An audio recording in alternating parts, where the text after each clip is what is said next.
Welcome to Bloom, a conversations podcast about anything and everything, featuring conversations with people who have led meaningful, interesting and flourishing lives. I'm lucky to be joined today by Tu Lee, a young lawyer, community worker and political advocate.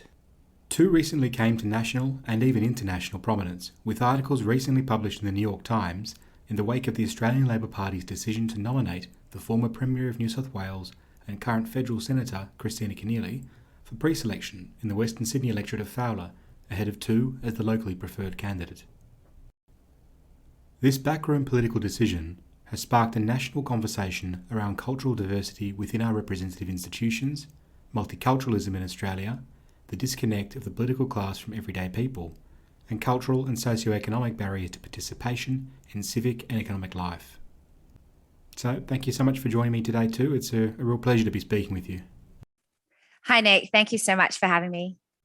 Yeah, no worries at all. It's amazing to have you on the show. I think your story has really resonated with a lot of people around Australia, and I was actually speaking to a friend who's also of Vietnamese heritage who met you through ASEC, which is a student organisation in her first year of university at RMIT, and she described you as one of the most positive, genuine and caring people she's met, who really cares and has so much sunshine in herself, which I thought was a really lovely comment, and it's just a delight to have you on the show, and hopefully it's a nice little way to kickstart your weekend having such a lovely thing said about you. Yeah, that's really, really nice. And I'm not sure I know who your friend is, but that's really lovely to hear. So before we get into the Fowler pre-selection and conversations around politics, I'd love to learn a bit more about you as a person. You've spoken and written about your family's journey as refugees to Australia from Vietnam in the wake of the Vietnam War. Can you talk a bit about your family's journey to Australia and what it was like to begin and build their new lives in this country? Sure. So my family's journey to Australia after the Vietnam War occurred before I was born. My parents, they got married in Vietnam, they met in Saigon, and they had two daughters in Vietnam. So I have two older sisters. And like many Vietnamese people at the time, a few years had already passed since the end of the war. And my dad knew that he couldn't continue to live and raise a family under an oppressive regime. So he made the decision to escape the country. And now my parents don't talk about this much, but my dad thought that the journey was too dangerous for my mum and my two sisters. So he actually escaped Vietnam on his own first and left the family behind. So this was back in 1983, and my second sister was just born at the time. There were a few failed attempts before he made it to the refugee camp in Malaysia, and then he ended up going to Australia and not knowing a word of English. He told me that during his immigration interview, he was asked about, what his plans were in Australia. And he told them that he wanted to study and get his qualifications in Australia. So they sent him to Adelaide. So he learnt English, then he went to Adelaide University and got his bachelor's degree in computer science. And unlike a lot of people at his age, middle-aged with a family, he prioritized his education rather than making a living. And of course, he was working there while studying as well to be able to survive. But he spent 7 years, in fact, separated from my mom and my sisters until he was able to bring them over to Australia. And my mom tells me this story. Sometimes she brings it up, but she was pretty disappointed to have been separated from her husband for 7 years and raise the two daughters on their own, thinking that he was just saving a lot of money for the family. But instead, she came to Australia and they had to live in someone's garage. So once she came to Australia and they were reunited, I was born a year after that. And at the time, my sisters were already 11 and 8 years old. And I think that for them, it was probably really difficult to adjust at first, especially growing up without, our dad in their lives for most of their childhood in Vietnam. And personally, I don't have much recollection of life in Adelaide at all. We moved to Sydney when I was about 3, but my dad, had to work. My mum was studying English, so they put me in childcare from when I was 1 month old. And honestly, I couldn't even begin to fathom how difficult it would have been to, leave everything behind and start a new life in a new country. But I know that there are many people who risked their lives and made the perilous journey to sea, never having reached land again. So I'm just really grateful that my family was safe and reunited, even though it took so long. Yeah, that's a really humbling and profound notion, actually, isn't it? Were your family able to join a sort of an established Vietnamese community when they first arrived in Sydney and Adelaide, for that matter? When we first moved to Sydney, we were living with family friends. So Yeah. we had known people here. And at that point in time, so this was the early 90s, there was already a growing Vietnamese community. So yeah, there was some support. Yeah, wonderful. And I'm curious as to what are some of the fondest memories you have growing up in that community as a child? I think everyone has, really, looking back as you get a bit older, thinking back about beautiful, almost sacred sort of childhood memories and impressions we had of a more narrow kind of understanding of the world at that time. But yeah, I'm curious as to what some of those memories are and the biggest influences that your parents, family and community had on you. So I feel really, really lucky that I grew up in a very loving and supportive environment. And of course, my parents, they had to work really hard and, we weren't rich or very well connected. But I didn't really know any better. And I remember growing up feeling that I was quite privileged. I Mm. had a roof over my head. I had amazing older sisters that I really looked up to. And I didn't ask for much, but I actually felt that I had everything I thought I needed. And that's especially when I compared myself, to kids back in Vietnam, like my cousins, or even the kids I saw on World Vision or a Smith Family. And I guess within my family, there was a really big emphasis about maintaining our culture and our traditions. And a Mm. big part of that was or is language. So my parents made me go to Vietnamese school from a very young age.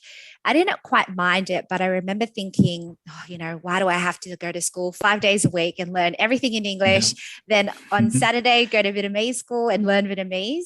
And I remember a lot of times having to miss out on a lot of friends' birthday parties because of Vietnamese school.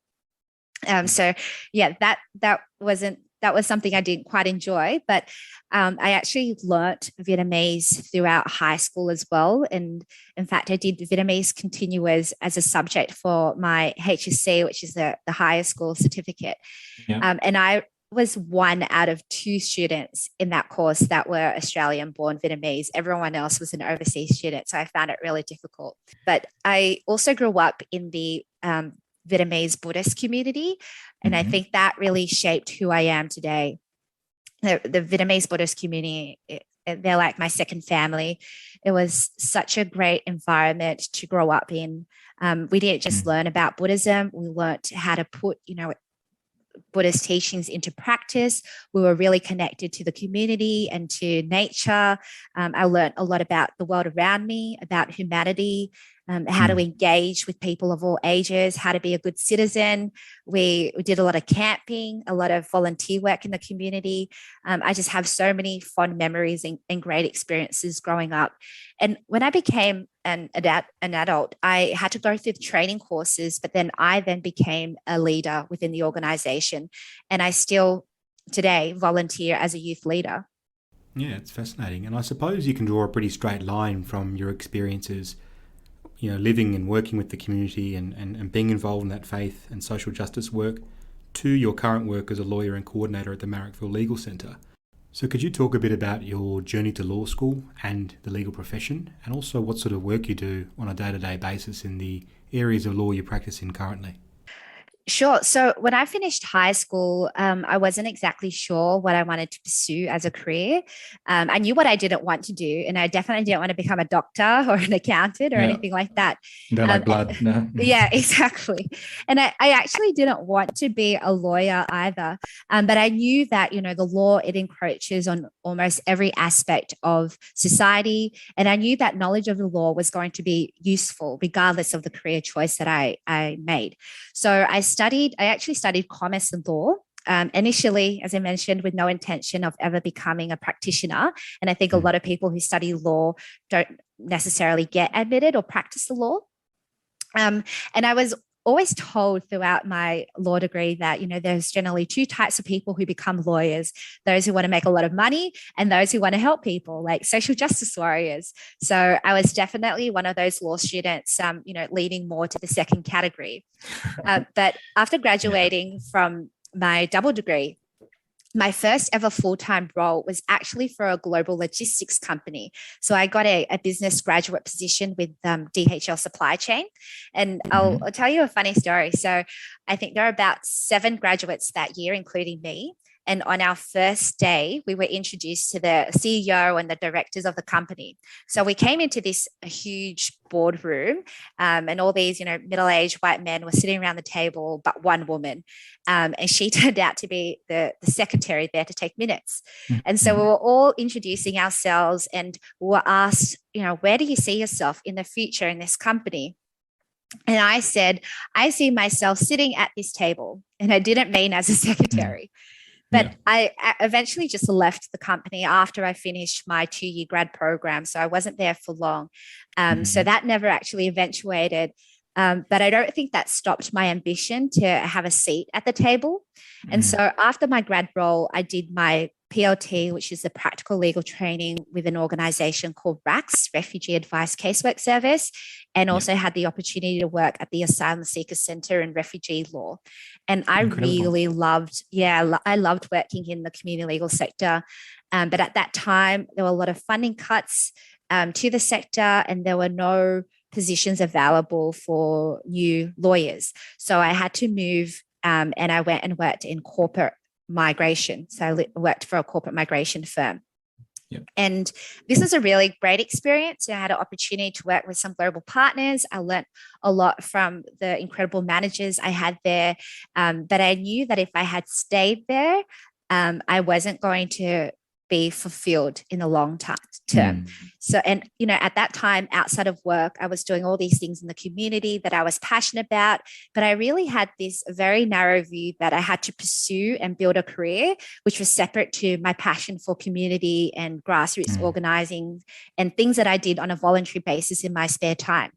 But I got then to a point where I thought, if I continued with this law firm, of course, I'd be able to progress my career.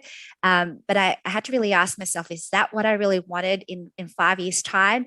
And, I looked at all my senior managers who were all wonderful people, but none of them seemed to, really love their jobs the way that I wanted to love my job.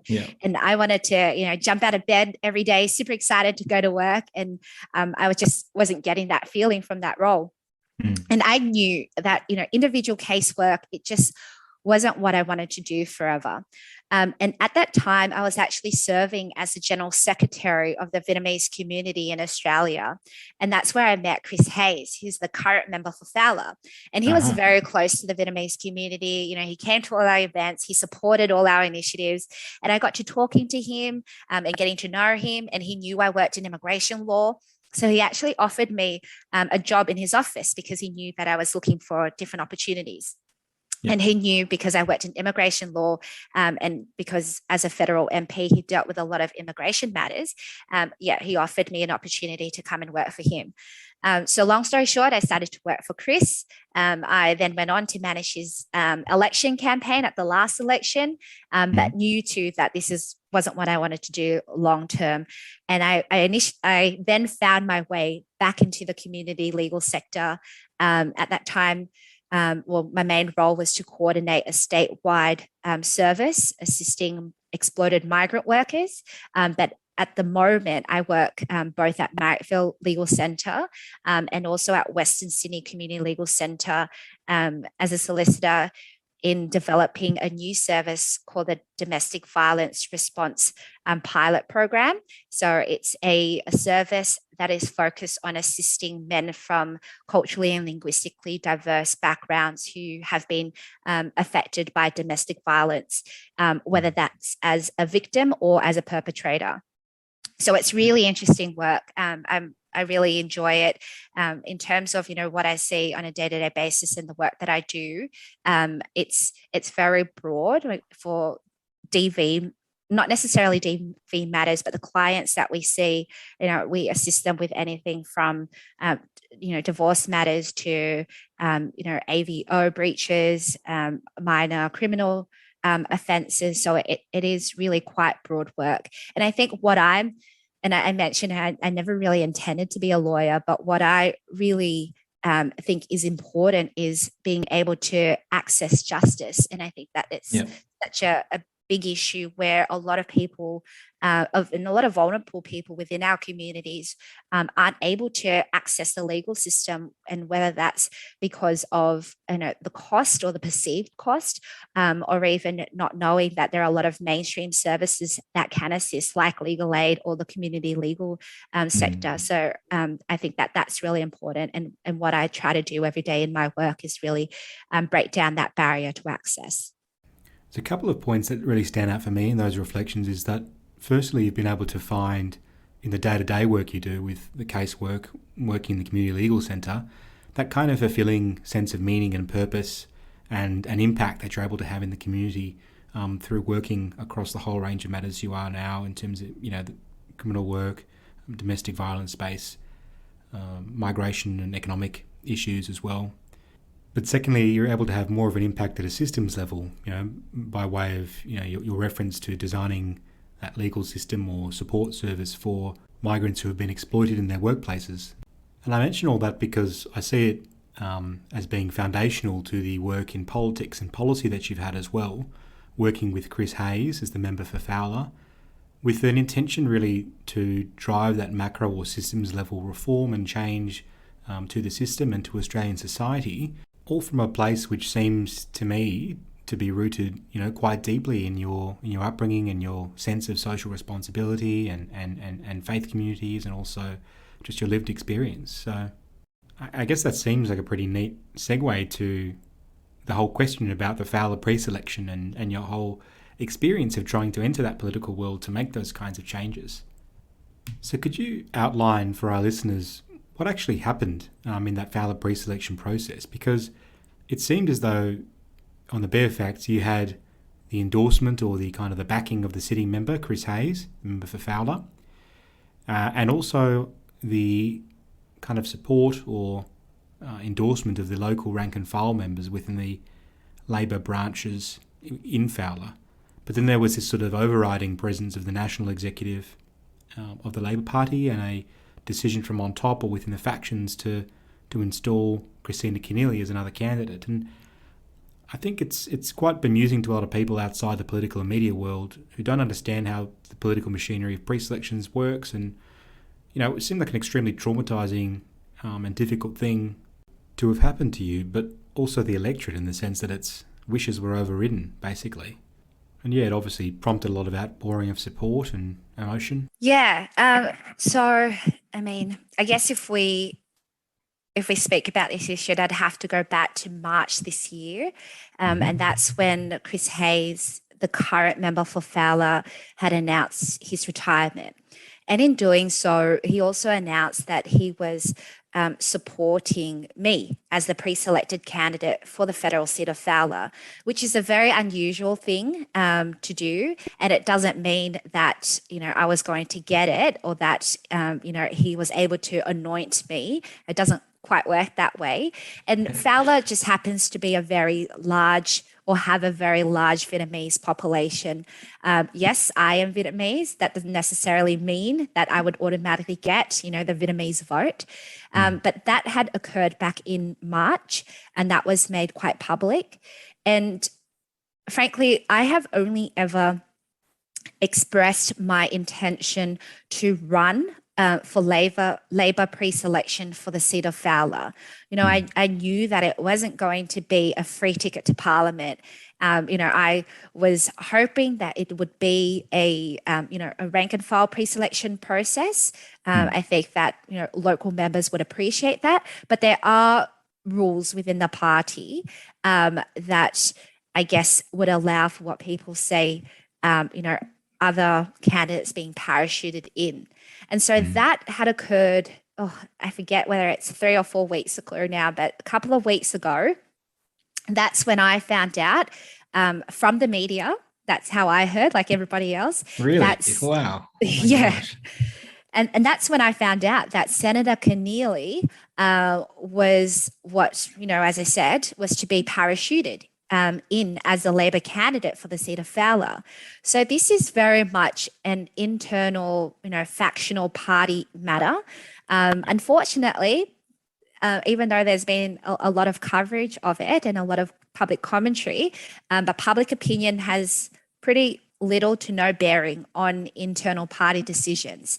And this issue, this actually happens on both sides of politics. Yeah. I know recently we've been reminded of how our very own Prime Minister won his seat of Cook. By getting the party executive to roll the preferred local candidate, Michael Tauck. Yeah, absolutely. exactly. And so when you say factional machinations, that's essentially the party executive of either Liberals or Labor or the Greens intervening and putting in their preferred person for pre-selection rather than someone who's locally endorsed. Yeah, I think more or less that is the case. So it's nothing new. Unfortunately, on this occasion, a very internal party matter became very public. And I think that ultimately it was an expedient solution to a problem that the Labor Party had in the Senate, because both Senator Keneally and Senator O'Neill wanted to be number one on the Senate ticket. So, a factional deal was done, and that was that. And, I'm a member of the right faction of the party too, the same faction. And for some reason, I wasn't invited. I didn't get notification of that particular meeting where Senator Keneally was, in fact, endorsed as a Labor candidate for Fowler. But there was absolutely no chance for me to run against Senator Keneally. It was stacked against me. And of course, So I was... you're not going to run, is that right? No. Well, not as definitely don't have an opportunity. She's now endorsed as the candidate for Fowler for Labor. And of course, I was disappointed in the outcome because that meant that I didn't even get an opportunity to run for pre-selection, but no one else did either. So in the wake of that pre-selection decision, you published a really moving post on LinkedIn and Facebook, more of a cri de coeur or cry from the heart, which went absolutely viral. And it was largely about the need for authentic representation in politics, the importance of cultural diversity, and your unique perspectives as a Vietnamese Australian woman from Western Sydney, and how this all fits within the broader notions of Australian identity. The post prompted an outpouring of supportive comments from people of culturally and linguistically diverse backgrounds in Australia, many of whom don't normally engage in or comment on politics. What exactly did you say in your post, and why do you think it resonated so profoundly across the country? Yeah. Well, funnily enough, I've used social media more in the last month than I have in my whole life. And it's pretty exhausting. Yeah. But it was You're good at it, Oh, thank you. It was a pretty long post. I think generally about my reflections on my experiences, and particularly as a minority Australian who is not of the political class. But I guess you had the audacity to even throw my hat in the ring and have a crack at becoming a parliamentarian. And so it was never about, using this opportunity as a stepping stone for higher office or anything like that. I really just saw it as an opportunity to serve my community, and an opportunity made possible because of the support of the outgoing member. And I knew without his support, I probably would never have had this opportunity. The events of the past few weeks, it all happened really quickly. I had to react very quickly. I didn't have the luxury of time to think things through or clearly. And I just really spoke from the heart. And honestly, I didn't even realize I had so much to say. I think, and I would think that anyone in my position would have probably done the same thing. And people are quite surprised that, I didn't stay quiet or let this go away. But I just did what I thought was the right thing to do. And I was also bombarded by the media. So I felt like I had little choice but to speak out about it. But I know a lot of people were interested, and that even that first week, I just woke up with all these thoughts in my mind and just had to get it down. And I never even thought of myself as a writer, but I just had so much to say, like I said. Yeah. And I think that a lot of people may have resonated with what I had to say, because it is a very common experience. It's a common experience for minority Australians. It's a common experience for women, young people, people from culturally diverse backgrounds, to be sidelined and to be underestimated, and having to work twice as hard to prove ourselves, or even to be seen and heard. And I think this spans across institutions and industries and workplaces. And I think ultimately, we are a multicultural country, but I'm sure that anyone who is from a minority community like me has experienced discrimination at some point in their lives because of who they are, where they live and their background. Beautifully expressed. And I think that's exactly what it did. It articulated, or it gave voice to a common experience which is so widespread amongst all of Australian society, particularly for minority groups, as you say, but which is largely endured in silence. And so rarely, I think, do we have such an articulate kind of example of people speaking up and calling it out, and which is why I found the responses to your post to be so moving as well, because it was evidence that it had empowered others to take a stand too. And one of the biggest national reckoning moments to come from this has been about cultural diversity within our representative institutions like Parliament. And very few of the 227 members of the House of Reps and the Senate are of Asian or South Asian backgrounds, while 14.4% of the Australian population has Asian ancestry. Additionally, while about a quarter of the population of Australia is non-white, members of minority groups only make up about 6% of the federal parliament. Why is this the case, and what is the impact on culturally and linguistically diverse communities as a result of not having adequate representation in our systems of government? I think that this has a lot to do with power and privilege, and people who hold power being unwilling to give up or even share their power. And as a nation, I think we've only abolished, the white Australian policy, I think in the last 50 odd years or so. So there are people, alive today who have lived through and were subject to very racist laws in this country. And that's just a fact. And I think that we've obviously come a long way. We've made a lot of progress, particularly in terms of gender diversity. And I feel very proud, for example, of Labor's affirmative action policy. But Australia is, we're becoming an increasingly culturally diverse nation. And over 20% of us have non-European cultural backgrounds. So I think it's pretty dismaying that only about 6% of the federal parliament are non-Anglo. And that's especially when you look at how far ahead comparable countries like the UK, Canada, and New Zealand are compared to us. Even the Conservative Party in the UK have championed diversity. What does that say about us? So I think that, within cabinet as well, it's not just the legislature. It's not just parliament. It's also actually within cabinet and the highest levels of government too. And you don't, and here you don't have that reflection necessarily of the population in its representative institutions. Yeah, I agree. And as a representative democracy, that's what you would expect for our parliament to be representative of the communities. But unfortunately, that's not the case. Yet. So indeed.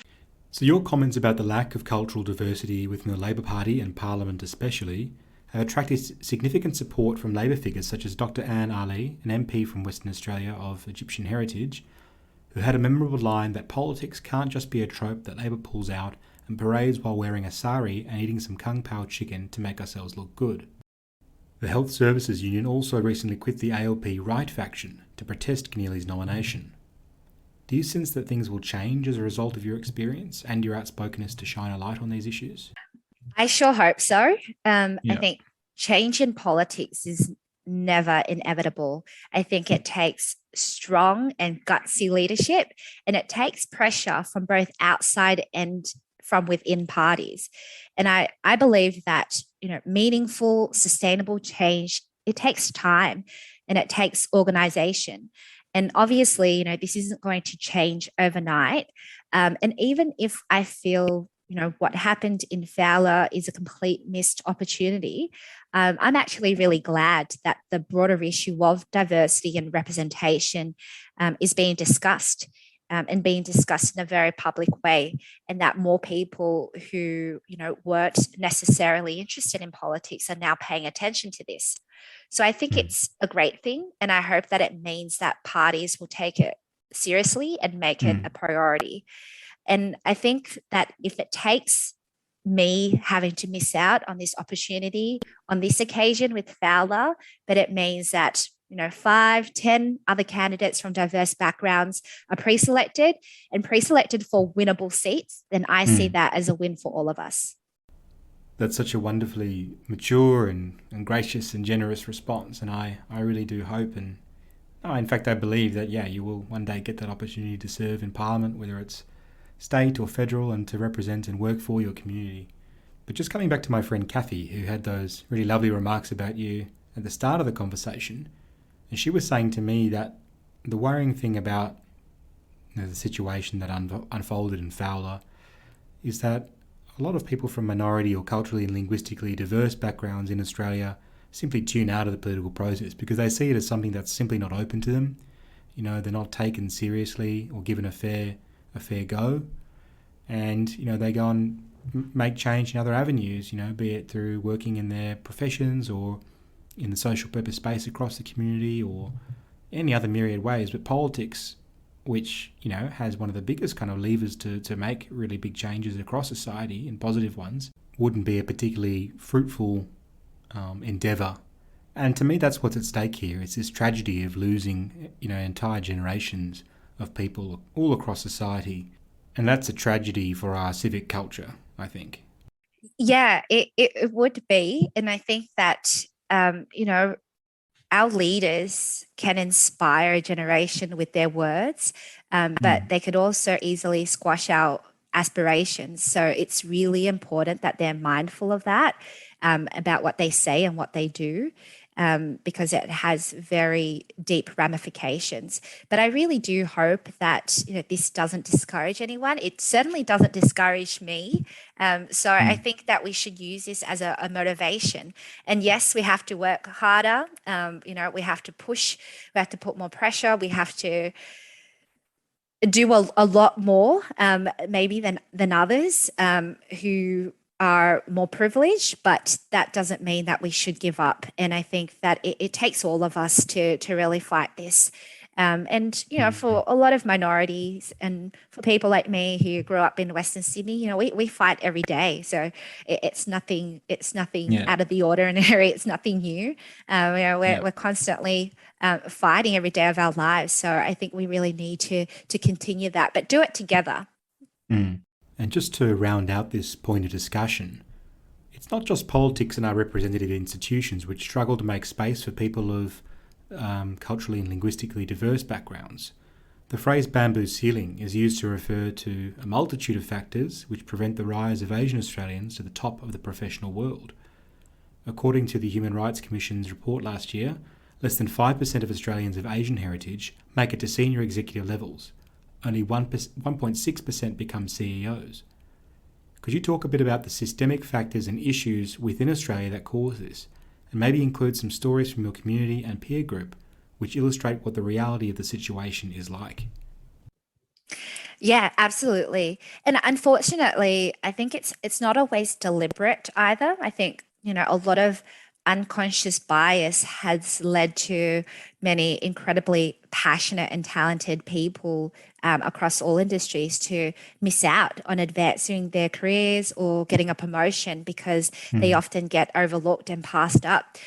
So I think even if companies have a diversity and inclusion policy or principles within their firms, when diverse voices aren't being heard and we're not part of that process, then the decision making can often be impaired. And I've actually experienced this in the workplace before, and it's nothing new. This is not the first time that I've been underestimated or sidelined. I was actually forced to apply for a role that I was already performing. I was already in the job, but I was made to reapply for it and go through the application process again. up against one of my managers who I was at that time already reporting into. So they were senior than me. And that person was obviously older than I was, had about 10 years of experience working in the industry, and was a little bit wider than me. Yeah. And I remember just thinking to myself, how the heck was I going to get this role over her? It was pretty demoralizing. Yeah, for sure. And in your recent social media post I mentioned earlier, you dedicated it to everyone who doesn't always feel like a true blue, fair dinkum Aussie, and reflected on the challenges people from minority communities have in feeling a part of Australian culture and identity. So what does Australia and Australianness mean to you? And can you talk a bit about how culturally and linguistically diverse communities or minority communities often feel excluded from what is perceived to be a mainstream identity?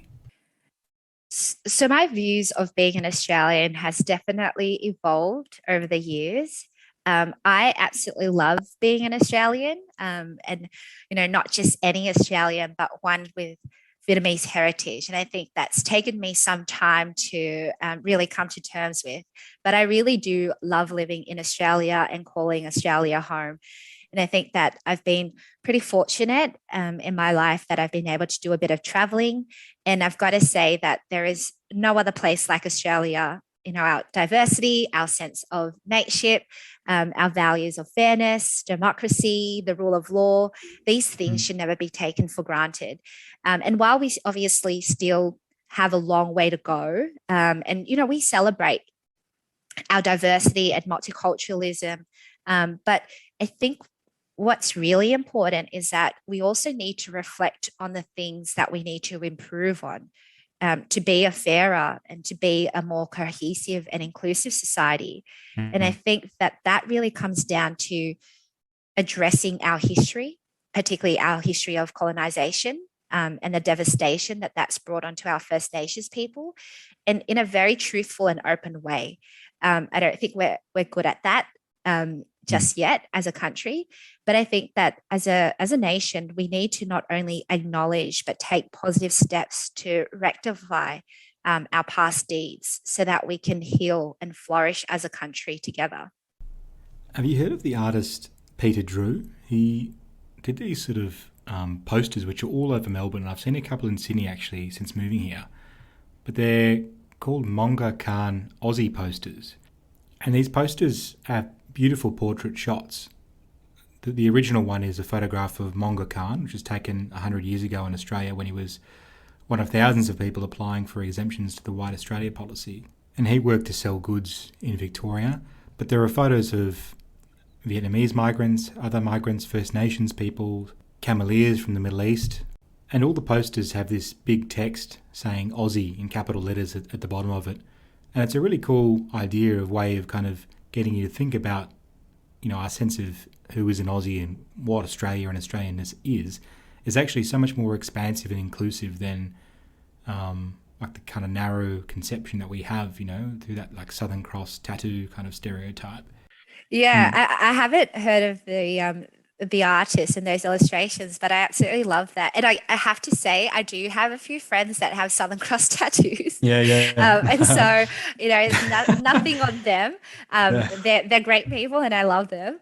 But you're right. I think that the idea of what it means to be an Australian is changing, and that's only a good thing. And it shouldn't just be the white Australian that people often think about. And sometimes when I used to travel abroad before the pandemic and I say I'm Australian, people will be confused. They'll be like, you're not, white. You don't have blonde hair and blue eyes. And I think that's changing as well in terms of what it means to be an Australian. And I think we really need to embrace that. And I wrote recently a post about being a hyphenated Australian and how that's actually my superpower. So I think that as minority... Vietnamese Australian, you mean by that? Or being a whatever it is. As an Australian, you could be Vietnamese Australian, you could be anything Australian, right?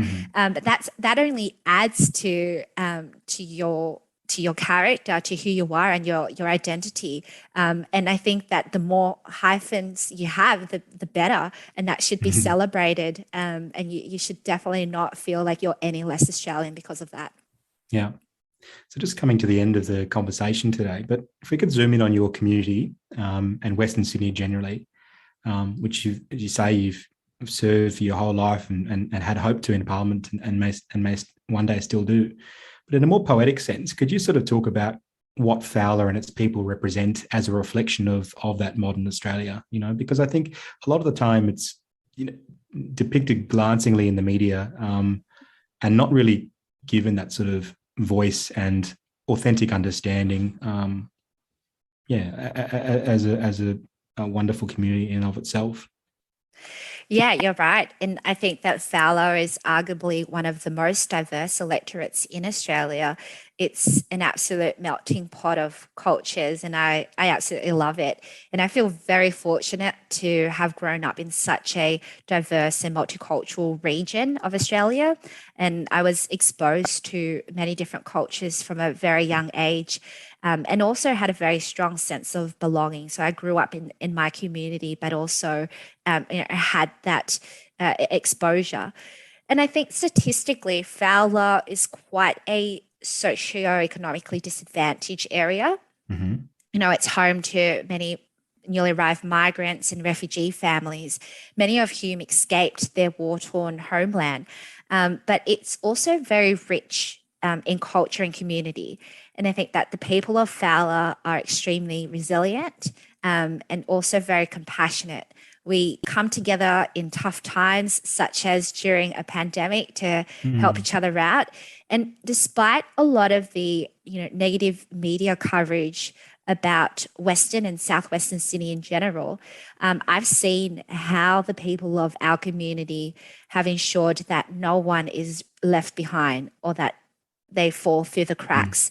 And a lot of community groups and organizations, civil society have really had to step up to fill this void that had been left behind because of very out of touch and unfortunately tone deaf policies that our leaders have imposed on us, particularly during COVID. Yeah, for sure. Those LGA restrictions in Western Sydney were pretty extreme. And so to wrap up the interview, being part of politics is about the future as much as it is about the present. What are some of the biggest political issues you'd like to work on in Parliament, both for Australia and for the people of Fowler? Oh, so many. I wouldn't even know where to start. I guess if I had to really narrow it down, I think the first thing would be to commit to the Uluru Statement from the Heart. I think that it's critical, absolutely vital for us to recognise First Australians through a voice to Parliament. And I think that that's the least that we could do. And I think we could do a better job of connecting migrant communities with that too. I feel like there is a sense of, we don't have the right to have a say in this because we are newly arrived or guests in this country, and it takes a long time to feel that, develop that sense of belonging and feel that this is our home too, and that we should have a say in things like this and have a voice to stand in solidarity with our First Nations community. So I think that that's probably where I'd start. Another thing that I feel quite strongly about is our current immigration policy, and I often reflect on this. And I think that if the Vietnam War were to occur, in this century, in this decade, I would never be born in Australia. I'd probably be born, on an offshore detention somewhere, and would probably never have the opportunities that I have had growing up in this country. And I know, and my parents and my community reminds me all the time. We have this saying in Vietnamese. It's called uống nước nhớ nguồn, literally means, you always remember the source of where you drink water from. And so there's this huge sense of gratitude to Australia for giving us a second chance at life. And that's constantly drilled into me. So I know very well that, we are so lucky, and that at the time, the Australian government then was very welcoming of refugees and welcomed us with open arms in the early 80s and so. But that's not necessarily the case now. And that's something that really saddens me. Another thing would be climate action policy too. And, if we're always talking about how we can protect our future, that starts with protecting our environment as well. Yeah, there are so many others that I can list, but do you have another couple of hours too? Well, thank you so much for your time today too, and for speaking with me at length. And you are an incredible human being, and just this conversation for me has really solidified the impression that I think I had through a lot of commentary you had in the media and some of those Facebook and LinkedIn posts. And yeah, I really can't wait to see the things you go on to do in your career, in your life as well, and hopefully those contributions you'll make to Australia. I think it's really amazing what you've been able to communicate in this conversation about your own personal experience and kind of the grace and dignity and generosity of spirit with which you've been able to talk about your experiences, but also situate it within a much broader context which resonates with a lot of other people around the country. And finally, as you said in the chat today, hopefully, this does sort of force political parties to have some real deliberations and thinking about how they can adequately represent their communities and make sure that all sort of corners of Australian society are being included in the political processes. So thanks again for joining me, and have a lovely weekend. Thanks, Nick. It's my absolute pleasure.